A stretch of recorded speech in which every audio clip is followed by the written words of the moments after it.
Hi అండి అందరికీ. Blouse అయితే కుట్టేసినాను అనమాట. బాగా వచ్చింది. పైపింగ్ అయితే సన్నటి పైపింగ్ వేసినాను అనమాట. ఇలా వచ్చింది. అన్నీ రౌండ్ మెల్లో ఉంటున్నాయి. రౌండ్ మెల్ల ఉంటాయి లేదా హైనెక్ మెడ ఉంటుంది. ఇంకంతే, అంతకు మించి ఏం డిజైన్లు ఉండవన్నమాట. ఎవరో లైవ్లో కామెంట్ పెట్టిరనమాట, బ్లౌజ్ నీదేనా అక్క అని. అవును, నాదే ఈ బ్లౌజు. నాకు చదువు రాదు. మీ కామెంట్కి ఏమిటే నేను రిప్లై ఇవ్వడానికి నాకు చదువు రాదు కాబట్టి ఇవ్వలేదనమాట. ఇప్పుడు మా వాళ్ళు చూసి చెప్పిండ్రు, అవును నాదే బ్లౌజు, సారీ మీకు రిప్లై ఇవ్వలేకపోయినందుకు.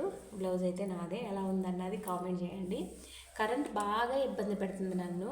అచ్చం మనసులో ఇబ్బంది పెడతారేమో అనుకుంటున్నా. కాదు, కరెంటు కూడా నాకు ఒక ఎగ్జామ్ పెడుతుంది అన్నట్టు. ఇది ఉంటుందా పోద్దా అని. కానీ నేను మొండి అంతే. చిన్న చిన్న వాటికి వెనకడుగేస్తే పెద్ద పెద్ద వాటికి ముందడుగు వేయలేమన్నమాట. కాబట్టి దేనికి నిరుత్సాహపడకూడదు, సాగుతూనే ఉండాలన్నమాట. ఓకేనా? బాయ్.